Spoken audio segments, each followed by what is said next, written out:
Leo Salet V Na Ring Ting Lao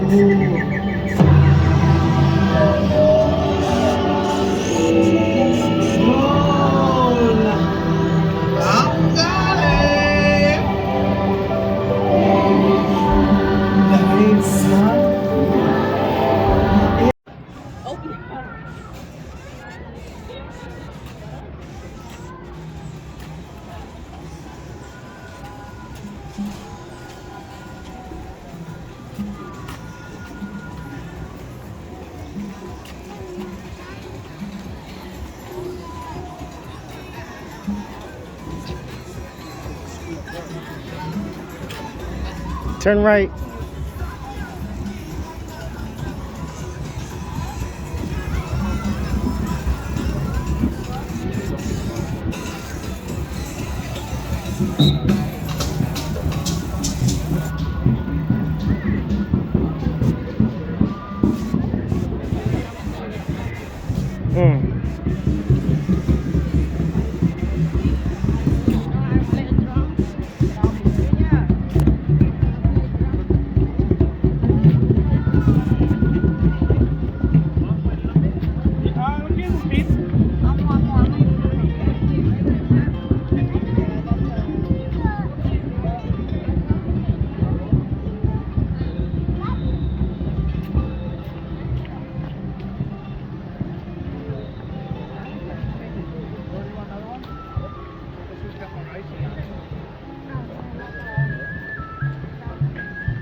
That's where we went.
I saw the camera.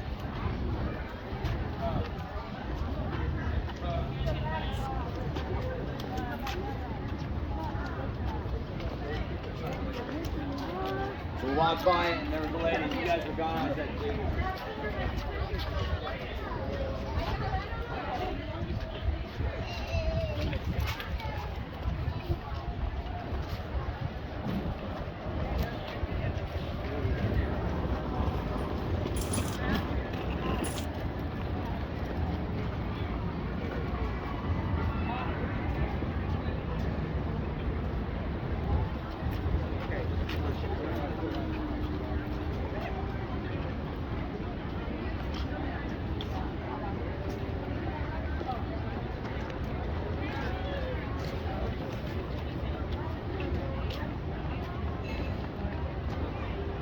Remember the monkeys that were here?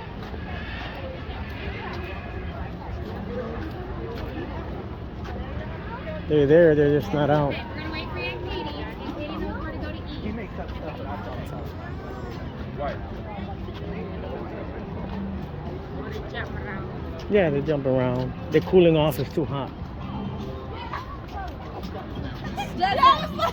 I just said, I'm like this. And I wonder why you stepped up. You saw me try, I'm like,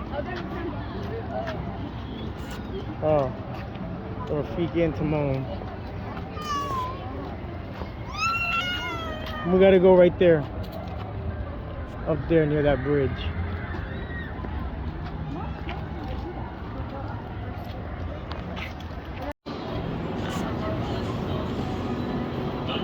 We're gonna go ride Dinosaur now.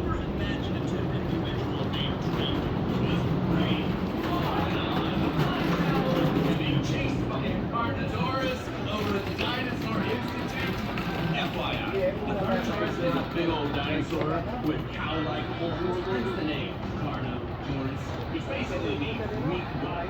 Anyway, he described this antagonistic dino as fat to the bone. So Draven, this one's for you.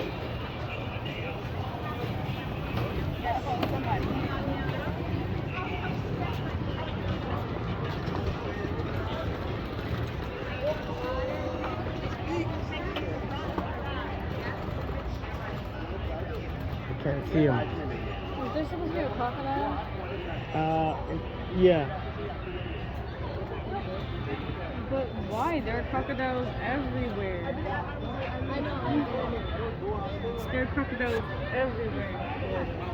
Oh, there he goes. Oh.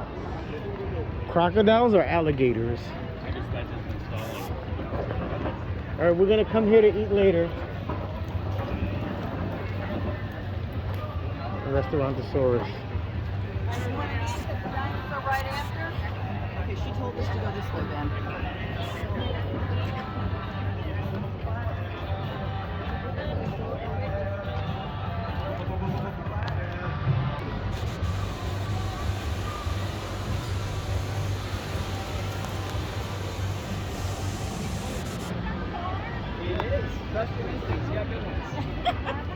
Right, for him to.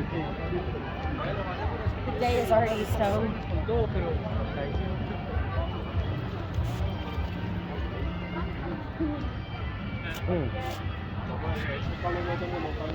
On our way back, we stopped in there.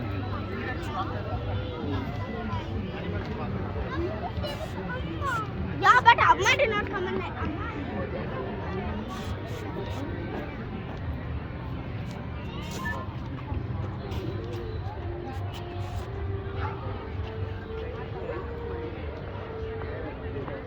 It's terrifying.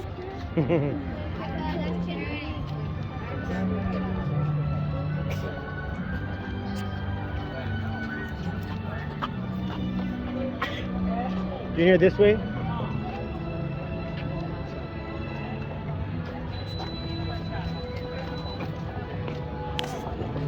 You ready for this one?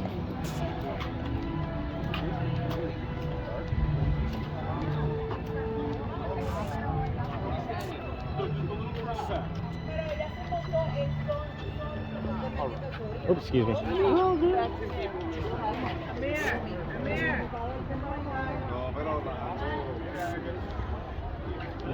Let me check our lightning lane.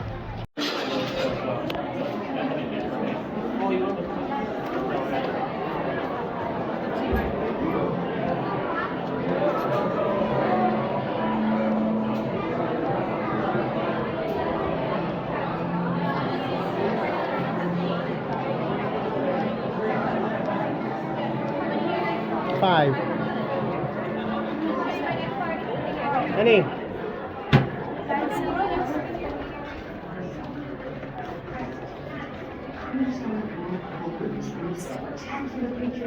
Commencing in T-minus 10 seconds and counting. This is Seeker. Listen up. We've got to get in, grab the Iguanodon, and get out before that asteroid hits. Let's roll!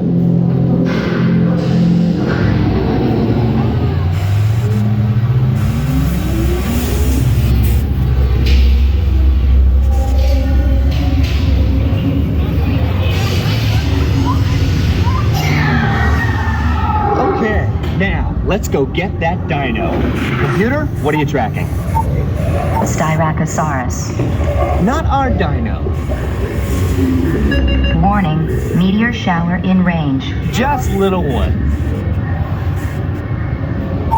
Oleoramus. Hadrosaur. Raptor. Time to get serious. Locking autopilot on homing signal now. Hang on! I'm tracking a big dino on the scope. Could be ours. Computer, full stop. Identify. Carnotaurus. Definitely not our dino. Go, go, go!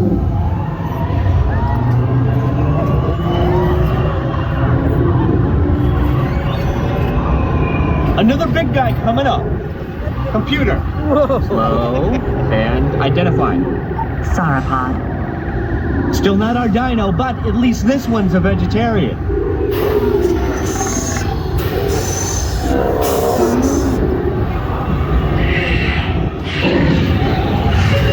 Asteroid impact in 90 seconds. We gotta move it. Pterodactyl. Incoming! Asteroid impact in 60 seconds. We can't stop now. Keep going, keep going. Compsognathus. Computer, what's happening? Loss of traction. Four-wheel drive, move it! Warning, meteor strike. Evasive maneuver! Left! Right! Left! Right! That was close! Computer, now what? Carnotaurus. That's it! Abort mission! Abort! Abort! Iguanodon. Forget it! Get them out now! Asteroid impact. Brace yourself! They're not gonna make it! They're not gonna make it! Mission accomplished. You made it! I knew you would, and guess who made it back with you? I better find him before security does. Thanks for everything!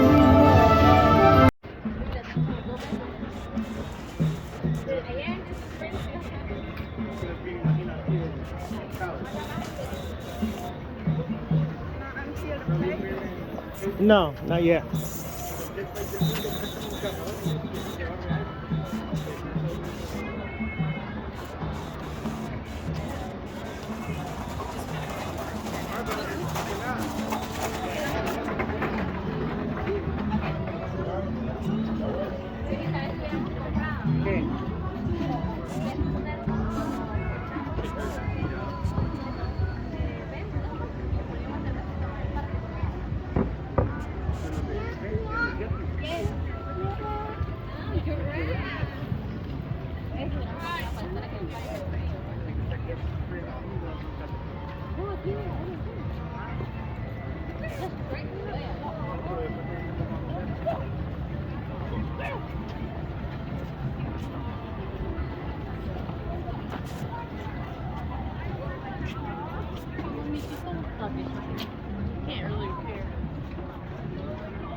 You guys know where to go from here?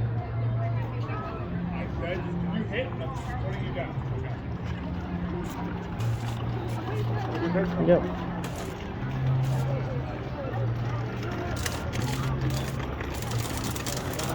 Wait for us.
Hold on, hold on. We just got off the flight of passage for the second time. Thinking about going again for the third time. Not sure.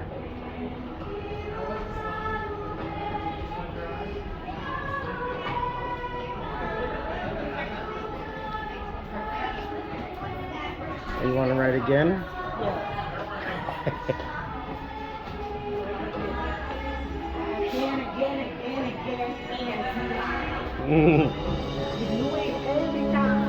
Yeah.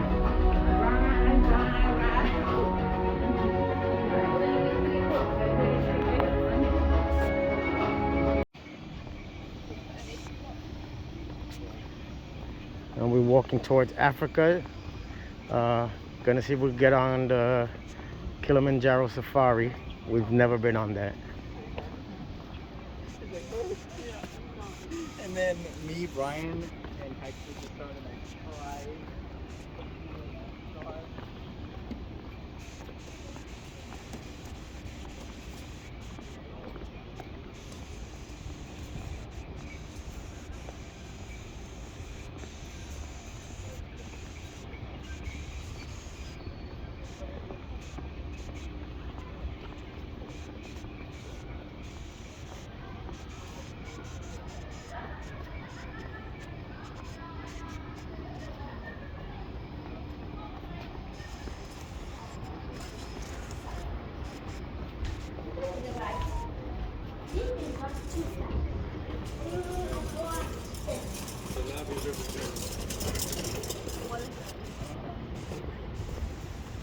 That's where Selena wanted to go. Navi River Journey.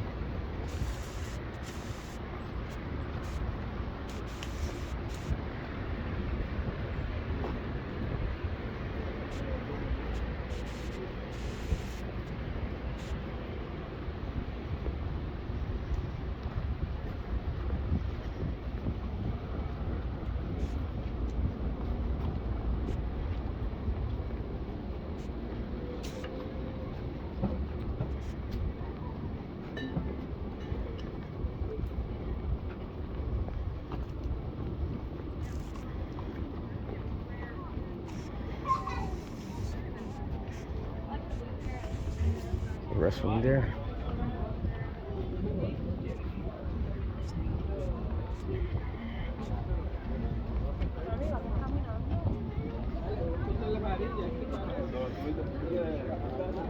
It looks like it's getting empty here.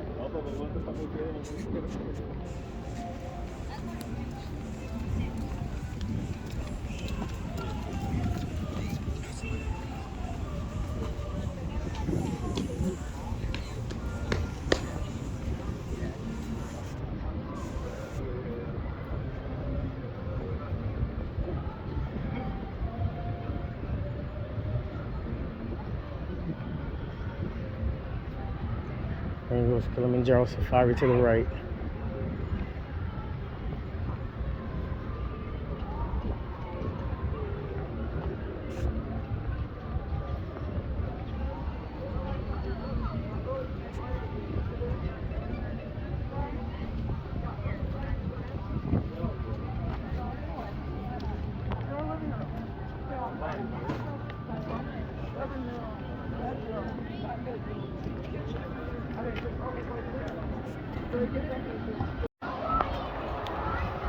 We're at Kilimanjaro Safaris.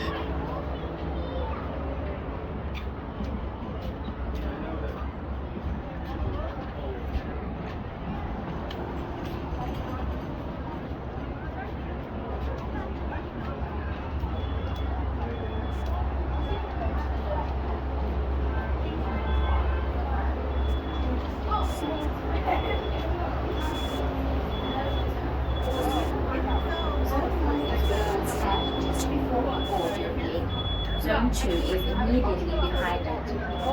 As you move out into Zone 2, please note the 4 circles at your feet in each row of the zone.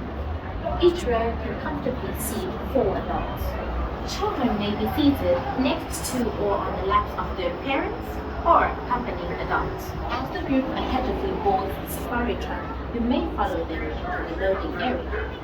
but do not attempt to board the vehicle with them.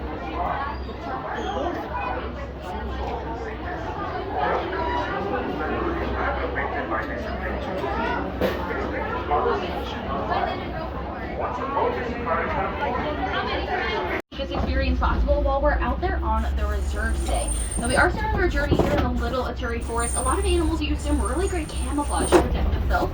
Usually some sort of highly contrasting color or stripe pattern, or maybe a combination of both, so they can be a little bit tricky to spot, but we'll definitely stay on high alert and see what's hiding out in the forest.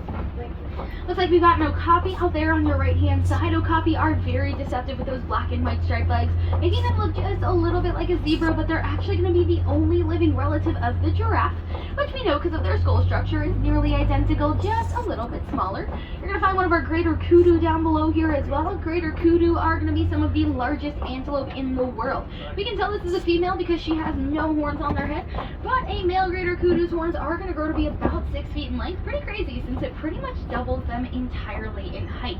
Back to that okapi super quickly. We mentioned they're relatives of the giraffe. Another good way we can tell is their prehensile tongue. Prehensile just means they can grab things with it. They're really funky though. They'll use them to clean off their eyes, ears, and even inside of their noses. If you're ever bored, it is a great YouTube search to go and check out. There's a bongo heading back right behind this tree here on your right. Bongo are beautiful. They're actually the only forest antelope in the world where males and females both have horns on their head.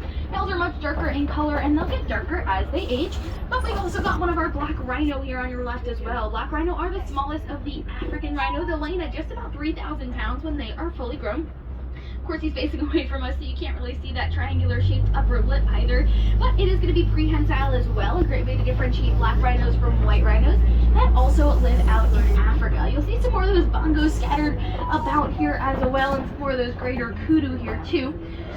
Now, that black rhino is going to be a solitary creature, so seeing one here alone is not all that unusual, as opposed to those antelopes that tend to be herding animals that will stick together in larger groups. Another good way to help protect themselves a little bit better. Rhinos don't actually have any natural predators in the world. The only predators they have are us humans, unfortunately. Black rhinos are critically endangered. There's only about 6,000 of them left in the world due to things like habitat loss and poaching. It's pretty crazy that rhinos, though, are poached for their horns, since rhino horns are made up of one of the most easily found resources in the world. It's going to be something we call keratin. It's the same thing that makes up our very own hair and fingernails. So every rhino's horns might look a little bit different. That's because they'll file them just like we do with our own nails against things like rocks and trees to make them look the way they want and think it looks best. Now we are heading out of the Little Ituri Forest here, and that means we are heading down onto the Safi River. Keep those eyes peeled out here for shadows under the water. That just means there's some hippos around. You'll also find some pink-backed pelicans out there hanging out with some of our hippos. Hippos can hold their breath for about 8 minutes at a time. Even when they're sleeping, they've got a reflex to bring them up to the surface of the water for air. And those pink-backed pelicans are actually some of the smallest types of pelicans in the world. Their wingspan's still going to run about 7 feet wide. It's about as wide as the canopy here above our heads, so they are pretty large even for some smaller birds.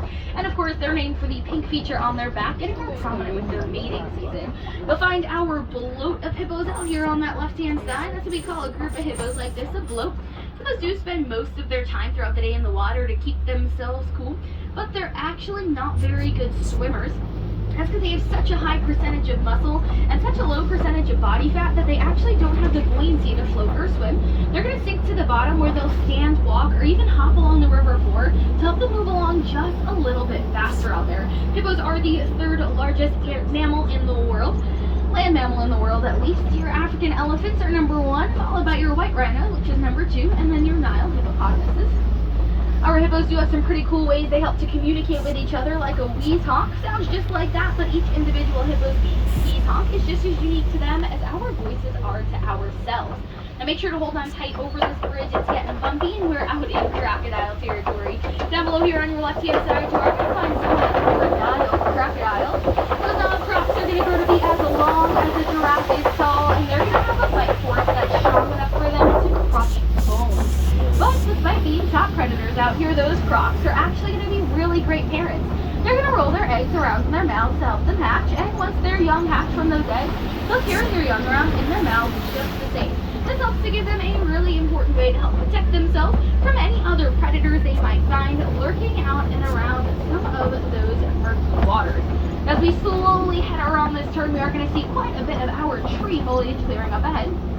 This is going to be a really great indicator that we're about to head out onto the savanna. Now our savanna here is going to be home to some of our most popular animals, like your giraffes, maybe elephants, and even some big cats. So we're going to work our way down there and see who we can find. In the meantime though, our savannas are very delicate ecosystems. There's a lot of really important animals living out here that are going to help to make sure things are moving along smoothly. Like your giraffes, for example, they are of course the tallest animals in the world, and that gives them a very important job to help keep our trees healthy. By reaching up and eating the leaves on the bottom side of a tree, they're going to help to maintain our trees' life cycles, providing food, shade, water, and even shelter to almost all of the other slightly shorter but just as cool animals that might just be hanging out around here. There are some other animals that work together here as well, a lot of our grazing animals, like your wildebeest and your zebras, for example. Zebras actually have a different digestive system than most of your other grazers will, so zebras can come through, eat these very tall, hardy grasses that are a little bit more difficult to digest, make them nice and short and soft for things like your wildebeest to come through after, finish the job, making our lawns looking super nice and pretty out here on the reserve as well. Doesn't look like we've got some Ankole cattle up ahead. We'll come and get a closer look at them here in just a moment. Doesn't look like we have one of our spotted hyena down below, just in that watering hole there. We'll try and get a closer look at her here up ahead. Spotted hyena are very unique. Now, despite popular belief, they're actually not going to be scavengers. Hyenas will be just as good at hunting as any of your other predators will. In fact, they're more successful in their hunts than things like your lions will be. Now, our hyenas have that bad reputation due to their ability to chew and digest bone, which is actually really important to helping prevent diseases in a lot of the animals that they might actually be hunting, because they can eat them without actually getting sick themselves. We are coming past some of our Ankole or Watusi cattle here as well. They're named after the Watusi tribe that originally domesticated them. These giant horns on their head are going to grow to be about 6 feet in length. Pretty crazy, since they're not very heavy though, almost entirely hollow with a honeycomb structure inside of them that's there to help them keep cool. Does seem like there's a little bit of traffic here up ahead, probably an animal blocking the road. Not necessarily a bad thing. We're in a more shaded area here as well. So we'll hang out, a nice view of these cattle here on your left, and hopefully we'll get going here in just a moment. Now our Ankole cattle, you might notice they're going to have a hanging flap on the bottom side of their necks. It's going to be something we call a dewlap. It's a really great way. They're going to help to release some extra heat here as well. There are other animals with dewlaps as well. We'll definitely point them out if we happen to see them. Some might be more, some might be less noticeable. And our Ankole cattle are actually considered to be a sign of wealth in Africa. So typically your leaders and rulers will own them, and the more cattle you have, the more wealthy you're actually believed to be. Luckily we didn't get stuck out here for too long as those animals worked their way out of the road. We're going to slowly work our way past some of these termite mounds here as well, though. They're going to be these very weird kind of mountain looking structures. Made up primarily of termite spit and dung. They can be as hard as cement when they're dry, used by larger animals like giraffes and elephants as a scratching post. And as they're broken down, they'll be used by some of those smaller animals like wildebeest or other antelope as a really great perch or a lookout to keep an eye on some of their predators. Now these termite mounds are of course home to termites as well. It's basically a giant anthill but above ground. They have a huge tunnel-like system that they live and travel through. And they even can actually help to grow mushrooms to help provide a food source for themselves. They create little holes right at the surface of the ground where that termite mound meets the ground. They'll dig out down below, and that means it creates a dark and wet place for things like mushrooms and other fungi to grow that they can create as their own food source for themselves. Now we are slowly heading around. Some of our wildebeest are here up ahead as well. They're going to be the most densely populated mammal in the world besides humans. They're going to migrate annually to follow the rain in herds of up to about 1.5 million wildebeest. Now, I'm not quite too sure how they count to that high, but I do know wildebeest can follow the rain because they've actually got sensors that sit in the bottom of their hooves. This is going to help them to detect vibrations from rainfall and thunderstorms from over 10 miles away. And not only do those wildebeest have one of the largest migrations in sheer size, they also have a pretty long one. They'll travel over 1,000 miles every single year. That's just about from here to Canada, so they do put quite a bit of miles out on those hooves of theirs. But their migrations are actually so large you can even see them from space. Wildebeest migrations have been known to kick up enough dust where those dust clouds can fill the atmosphere and even be seen on satellite pictures of the Earth. Now it does look like we are slowly heading around up towards our Maasai giraffe here. We'll catch a closer look at them in just a moment. They are, of course, the tallest animals in the world. You see them off by those trees there in the distance. They'll stand about 16 to 20 feet tall when they are fully grown. They're even going to be born standing at about 6 feet tall. And what this super long necks our giraffes are known so well for, they're actually only going to have 7 vertebrae or bones in their necks. It really doesn't sound like a lot because it isn't. It's actually the same number of vertebrae us humans have. Theirs are just a little bit larger than ours, of course. If you notice those 2 little things sticking up in between their ears as well, these are going to be something we call ossicones.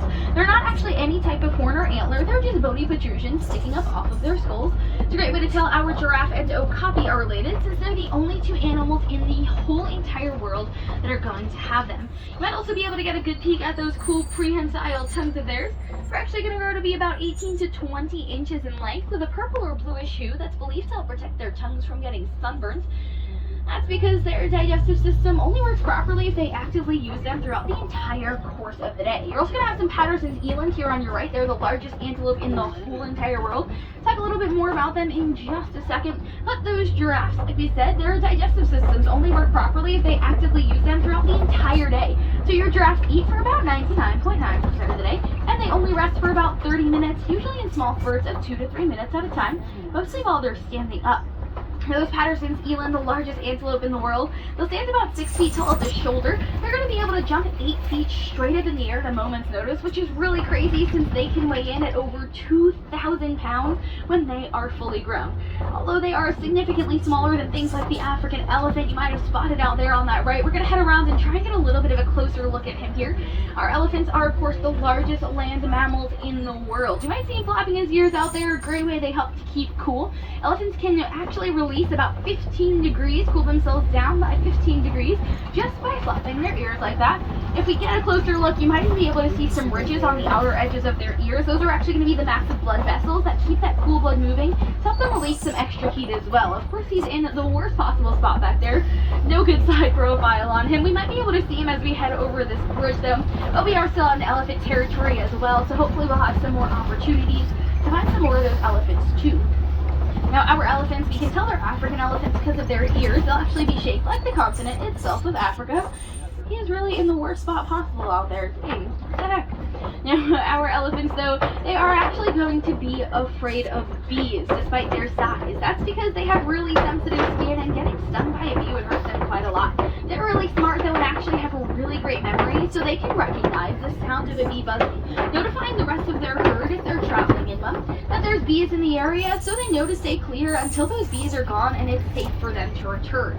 Now, speaking of herds of elephants, we only saw one male out there all by himself. It may seem really sad and lonely. I promise it's not, though. It's entirely normal. Herds of elephants typically consist of females and their babies. So as your males get older, where they no longer need their herds and moms for protection, they'll head off onto their own, traveling by themselves, living a solitary lifestyle. You might see some tusk marks in that red clay here on your right, and red clay acts as a really great resource for our elephants as well. It kind of acts as a multivitamin for them, containing a bunch of extra vitamins and minerals that might help to fulfill some nutritional gaps that could just exist within their diets. Our elephants do eat about 300 pounds of food every single day. Their diets consist of a lot of grass, brush, leaves, trees, and even quite a bit of fruit. Our elephants' diets, though, are actually part of what makes them so incredibly important. If you remember coming out onto the savannah, we mentioned animals like your giraffes keep our trees healthy. And our elephants are actually going to be considered pollinators. I know that sounds really crazy. You think of a pollinator, you might think of a bee or a bug. But our elephants are migratory animals. They're going to travel far distances throughout the year, and they're actually not able to digest any sort of a seed. So when our elephants go to the bathroom, they'll be replanting already fertilized seeds, helping to maintain not only their food sources, but the food sources of almost every single one of the other animals that might just be living out there as well. Now, our elephants are going to have those really incredible prehensile trunks of theirs. Those trunks are actually going to have over 100,000 muscles in just one single elephant trunk, which is really incredible since it's over 100 times the amount of muscles us humans have in our entire bodies. Those trunks are used for some really incredible things. They can shake a tree to knock the fruit off the top, even if they can't reach it themselves, or they can even knock a tree down entirely to access food stores that are just a little bit too far out of their reach. Now, we are slowly heading around to our watering hole here. Come to check out our flamboyant of greater flamingos. These greater flamingos are going to be the lightest pink of the flamingos. They'll be born with gray feathers that will slowly come out over the course of about 6 months to a year. And that pink is simply going to come with time. It comes with something called beta-carotene in their diets. Their diets do consist primarily of shrimp and brine. So yes, the same thing that makes your shrimp pink is actually the same thing that makes our flamingos pink. And if you happen to see any of those flamingos out there standing on one leg, it's a great way they help to thermoregulate themselves or control their body temperatures. They're going to lift that leg up, hold it close to their body, and the closer they hold that leg to their body, the more heat they can actually hold onto. Now, speaking of thermoregulation, we are heading around here to our mud pits or mud wallows, and mud does also act as a really great natural cooling agent or resource for a lot of our animals. Acts as a great natural sunblock cooling agent, and it's exceptionally important for animals like those elephants, acting as a really great natural insect barrier, helping to protect their skin from things like those bees that they are so afraid of. As that mud hardens, it creates a coating that's too thick for a bee stinger or any sort of other stinger, like that of a mosquito or a fly, to access the skin directly. So there's going to be a water buck way out in the distance there. I'm really hoping we'll get a closer look at those water bucks because they are super adorable. They've got little heart-shaped noses on them. They're actually named for how much time they spend around water. They've been known to make their homes inside of watering holes or around watering holes, and they can stand in those watering holes for hours on end to better protect themselves from predators that might not be willing to step out into that water to try and hunt their prey. We're going to keep those eyes peeled as we head out here. Some of our animals have some great camouflage. It's going to be a little bit tricky to spot out there. It does look like there might be some cheetah way back out there. Hoping as we continue along further ahead, we'll be able to get a little bit of a closer look. Cheetahs are going to be the fastest animals in the world. There we go. They're going to reach speeds of about 65, some topping out at over 75 miles an hour. Now, cheetahs are going to be the smallest of the large cat. If you were able to notice, they actually do have black tear stain-like lines under their eyes. It's going to act as really great natural or built-in sunglasses for our cheetah, helping them to reflect light while they're out hunting during the day. You might see some of our other cheetah in between these last couple of trees here as well. Get nice and slow so everyone can try and catch a little bit of a better peek at them. Now, our cheetah have adapted to hunt during the day because while they're really fast and really great at catching their prey, being so small, they're not super powerful. So they definitely struggle to fight off some larger predators like hyenas, painted dogs, and maybe even your lions that might come out at night to try and steal their food from them. As we head up to our Kopi Rock, it does look like we've got one of our white rhinos out here on that left-hand side. White rhinos are going to be the largest of the rhinos. It's actually one of our babies, part of our species survival program. Talk a little bit more about that in just a moment or two. Mom's probably, there we go, not that far behind. Now, our white rhinos are the largest of the rhinos. They can weigh in up to about 6,000 pounds when they are fully grown. They're also the only sociable rhino in the world as well. They'll travel in herds or crashes, as we call them. These crashes are typically family units that stick together throughout their whole entire lives. White rhinos do have pretty poor vision, though. They can only see clearly about 3 to 5 feet directly in front of them. Anything beyond that is pretty tough for them to spot. They do have a pretty great sense of hearing, though. Each of their individual ears move in all sorts of different directions, so they know everything that's going on around them all at once. But as we head around our Kopi Rock here, it does look like we found our pride of lions. Our lions are going to rest for just about 20 hours a day. They don't necessarily sleep the whole entire time, but they do conserve their energy for when they go out hunting at night. At least your females do. Your males stay back and protect their young and territory. You might notice there our male's mane is much darker in color than the rest of his coat. It's a really great way to tell how old our lions are. As they get older, their manes will get larger and darker. And it's a really good way to guess who's in charge of the pride as well, as typically your oldest and wisest lion is going to be top cat. Now, if you happen to be here tonight around sundown, make sure to keep those ears open. If you think you're hearing a lion's roar, you very well might be. Those roars can actually be heard from over 5 miles away. So make sure to keep those ears open, stay on high alert, and you might actually have a very special moment here at Animal Kingdom tonight as well. Now, there could even be some animals living out in those Kopi Rocks, even if we can't see them, like our pancake tortoises. They're these flat little tortoises living in all little nooks and crannies of those Kopi Rocks, and they've even got sharp spikes on the outer sides of their shells to help better protect themselves from things like the lions that might be hanging out up there as well. You'll find the rest of our Crasher white rhinos out here on that right-hand side as well. Now, they are going to be named after a mispronunciation of the Afrikaans word white, meaning wide, to describe and differentiate the mouths of those black rhinos from that of those white rhinos as well. catch one slightly closer look at those water buck here as well. Looks like one of the kids was having some fun trying to chase them as well. That's okay though, we are going to slowly work our way around. We are going to come check in on our local farmer at the warden's post here too, as we come past a small nest of some ostrich eggs. You might see them there on that right hand side. I don't think I saw any ostriches out there today.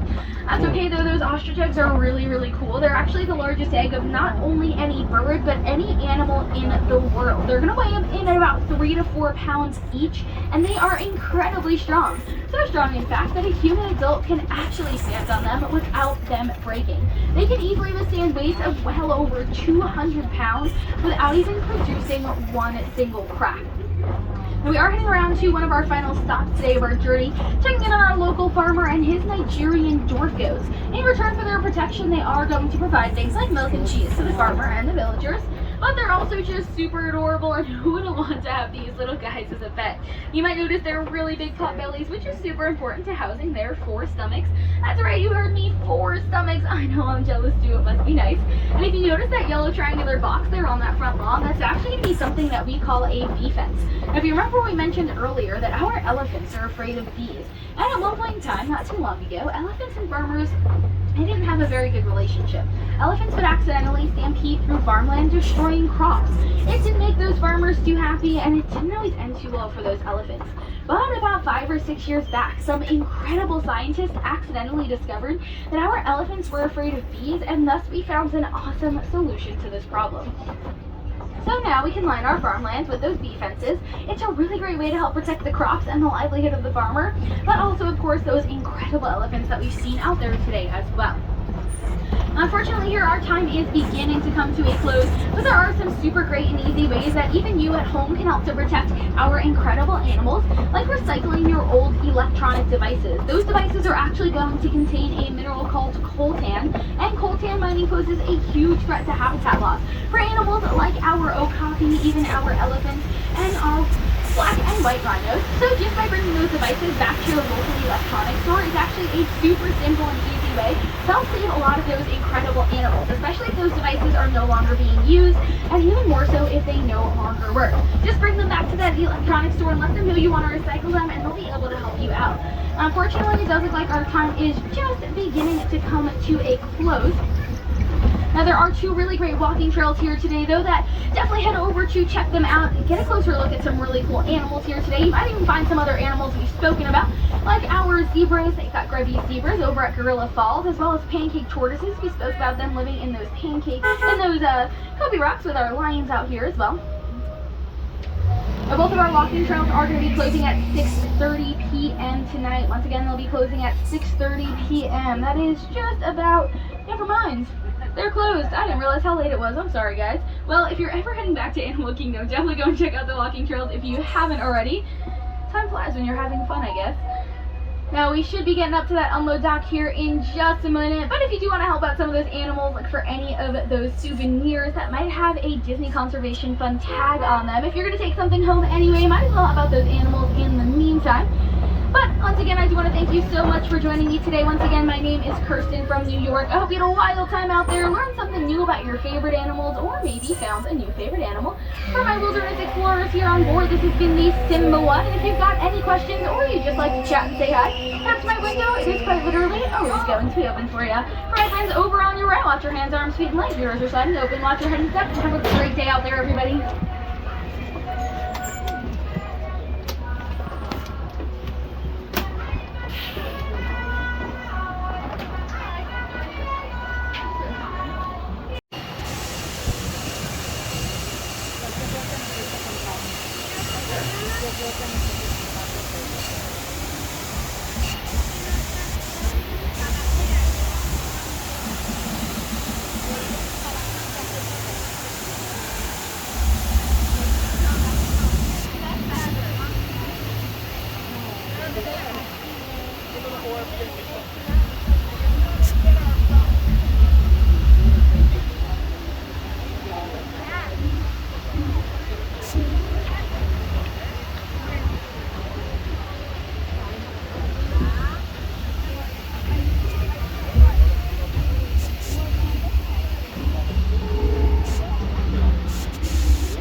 Not too far.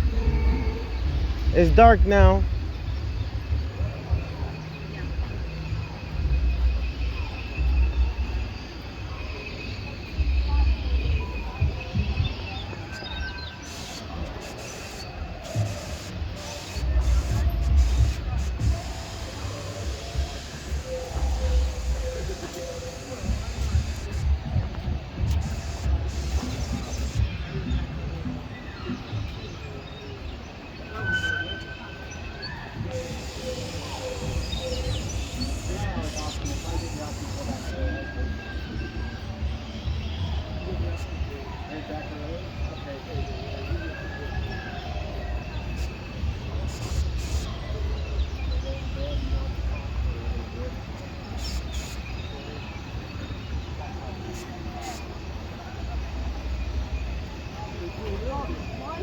Look, my thing is working.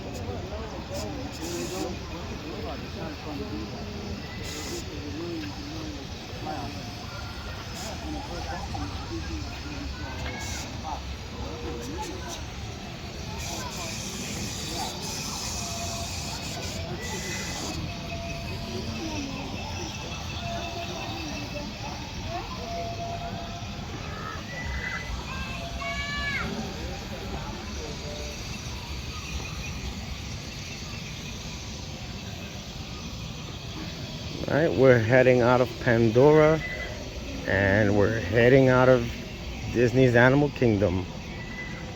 Take care, everybody.